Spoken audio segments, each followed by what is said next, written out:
अक्टूबर गोली की बात होगी, फिर बात होगी कि उस वक्त पर डीएम कौन था, अधिकारी कौन थे, किसके आदेश, वो सब कोई मतलब नहीं है सर। हम आज ही यथार्थ में रहते हैं, इसीलिए मैं कह रहा हूं इंटरफेरेंस। बात सिंपल है, ट्रस्ट ने बहुत पहले स्पेसिफाई कर दिया ना, ट्रस्ट ने बोला कि सारी चीजें हमारे पास सेफ है, जिसको भी देखनी है वो आ जाए और देख के चले जाए। अरे जी अनंत अगर इनको ही बोलना है तो बहुत स्पेसिफिक चीज है, जिसको भी लगता है जिसकी चीज, अरे प्रियंका गुप्ता हो गया, मेरे से वर्सेस में आके आप समझ जाएंगी, लेकिन कोई मतलब निकलेगा नहीं, बात खराब होगी। एक सेकंड, प्रियंका जी संक्षेप में अमितोष अपनी बात पूरी करने, वाजपेयी साहब की बात तक जा नहीं पाया, मैं सीधा उनके पास चलूंगा।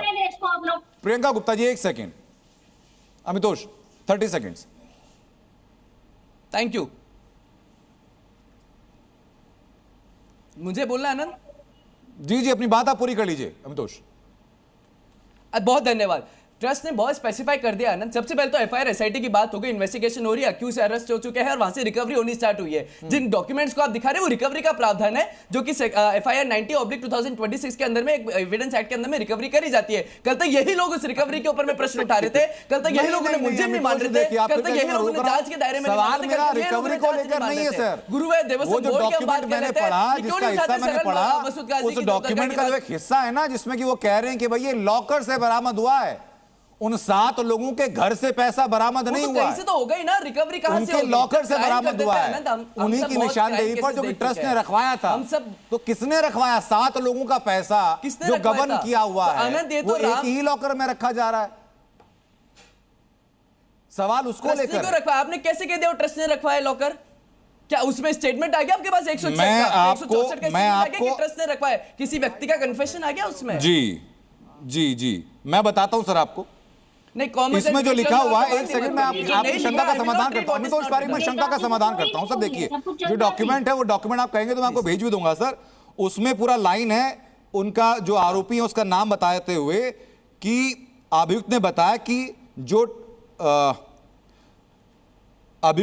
कि जो ट्रस्टी वादी मुकदमा द्वारा अपने कब्जे में लाकर के रकम लॉकर में रखी गई थी, उसको अभियुक्त की निशानदेही पर बरामद किया गया। ट्रस्टी और वादी उसके द्वारा लॉकर में रखी गई थी।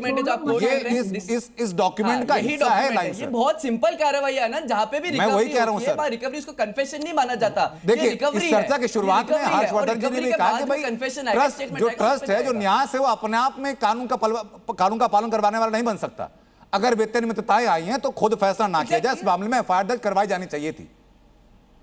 और ये इन्वेस्टिगेशन जो है, जो मेरे लोकल लोगों से बात की, अपने सूत्रों से बात की, उनमें तो कुछ का कहना यह भी है कि जो इन्वेस्टिगेशन है ट्रस्ट के द्वारा वो 5 जून से 4 जून से चल रही थी। 13 तारीख को जाकर के एसआईटी गठित हुई है, 15 तारीख को जाकर के जांच शुरू हुई है। 10 दिन का गैप है पूरे बीच में। कौन क्या कह रहा है? तो ये जो बीच के लैप्सेस है ना सर, इनको लेकर सवाल उठ रहा है। ये बहुत मिसगाइडेड एक्ट है जी। नहीं, कौन कह रहा था अनंत, किसने कह दिया, किसने बोल दिया, यहां से सुनने में आया, उससे सुनने में आया? मुझे लगता है इस तरीके की बातें फिर मैंने डॉक्यूमेंट की बातें बता दी आपको कि लॉकर में था पैसा, में होगा। फिर मैंने आपको डॉक्यूमेंट की बातें बता दी कि पैसा लॉकर में था। लॉकर में रिकवरी है ना, कन्फेशन स्टेटमेंट थोड़ी। ठीक है सर।